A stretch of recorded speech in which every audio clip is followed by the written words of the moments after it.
ನಮಸ್ಕಾರ ವೀಕ್ಷಕರೇ, ಇವತ್ತಿನ ವಿಡಿಯೋದಲ್ಲಿ 40 ರಿಂದ 60 ವರ್ಷ ವಯಸ್ಸಿನವರಿಗೆ ಕೆಲವೊಂದು ಗುಟ್ಟುಗಳು. ದಿನಕ್ಕೆ 3 ಬಾರಿಗಿಂತ ಹೆಚ್ಚು ಚಹಾ ಕಾಫಿಯನ್ನು ಸೇವಿಸಬೇಡಿ. ಮೋಹ ವ್ಯಾಮೋಹವನ್ನು ಬಿಟ್ಟುಬಿಡಿ. ವರ್ಷಕ್ಕೆ 2 ಬಾರಿಯಾದರೂ ಚಿಕ್ಕ ಚಿಕ್ಕ ಪ್ರವಾಸ ಮಾಡಿ. ವಿದೇಶಿ ಪ್ರವಾಸ ಮಾಡಬೇಡಿ.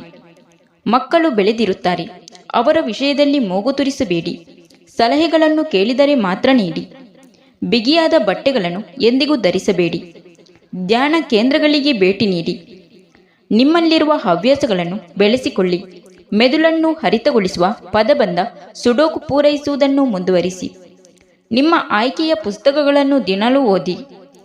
ಅಗತ್ಯವಿಲ್ಲದೆ ಮೆಟ್ಟಿಲುಗಳನ್ನು ಹತ್ತುವುದು ಇಳಿಯುವುದು ಮಾಡಬೇಡಿ. ನಿಯಮಿತವಾಗಿ ಆರೋಗ್ಯ ತಪಾಸಣೆ ಮಾಡಿಸಿ. ಹಳೆಯ ನೆನಪುಗಳನ್ನು ನೆನಪಿಸಿಕೊಳ್ಳಿ ಮತ್ತು ನಿಮ್ಮ ಸ್ನೇಹಿತರೊಂದಿಗೆ ಹಂಚಿಕೊಳ್ಳಿ. ಯಾರನ್ನು ಟೀಕಿಸಬೇಡಿ ಮತ್ತು ದ್ವೇಷಿಸಬೇಡಿ. ಸಂತೋಷವು ಬಹಳ ದೊಡ್ಡ ಶಕ್ತಿ. ಯಾವಾಗಲೂ ಸಂತೋಷವಾಗಿರಲು ಪ್ರಯತ್ನಿಸಿ. ಕೋಪ, ದ್ವೇಷ, ಅಹಂಕಾರ, ಕೆಟ್ಟ ದುಶ್ಚಟಗಳನ್ನು ಬಿಟ್ಟುಬಿಡಿ. ಸಿಹಿ ಮತ್ತು ಉಪ್ಪನ್ನು ಸಾಧ್ಯವಾದಷ್ಟು ಕಡಿಮೆ ಮಾಡಿ. ದೇವರಲ್ಲಿ ನಿಮ್ಮ ನಂಬಿಕೆಯನ್ನು ಹೆಚ್ಚಿಸಿಕೊಳ್ಳಿ. ಹೊಟ್ಟೆಯಲ್ಲಿ ಯಾವಾಗಲೂ ನೀರು ಇರುವಂತೆ ನೋಡಿಕೊಳ್ಳಿ. ಮೂತ್ರ ವಿಸರ್ಜನೆಯ ನಂತರ ಅರ್ಧ ಲೋಟ ನೀರು ಕುಡಿಯಲು ಮರೆಯದಿರಿ. ವ್ಯಾಯಾಮ, ವಾಕಿಂಗ್, ಸ್ಕಿಪ್ಪಿಂಗ್, ಧ್ಯಾನ ಇವುಗಳಲ್ಲಿ ಯಾವುದಾದರೂ ಒಂದನ್ನು ನಿಯಮಿತವಾಗಿ ಮಾಡಿ.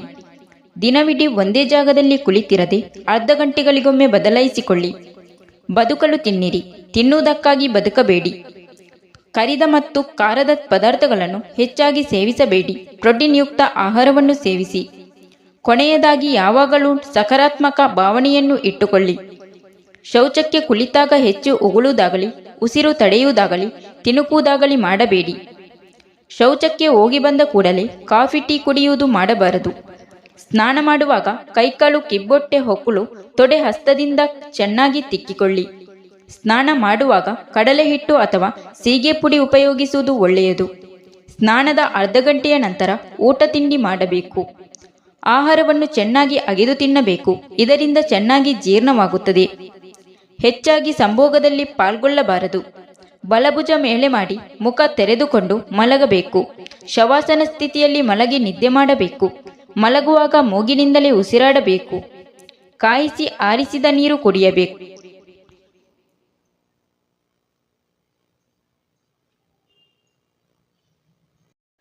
Thank you for watching. Video ಇಷ್ಟ ಆದರೆ ಒಂದು ಲೈಕ್ ನೀಡಿ. ವಿಡಿಯೋನ ಎಲ್ಲರಿಗೂ ಶೇರ್ ಮಾಡಿ. ಚಾನಲ್ನ ತಕ್ಷಣ ಸಬ್ಸ್ಕ್ರೈಬ್ ಮಾಡಿಕೊಳ್ಳಿ.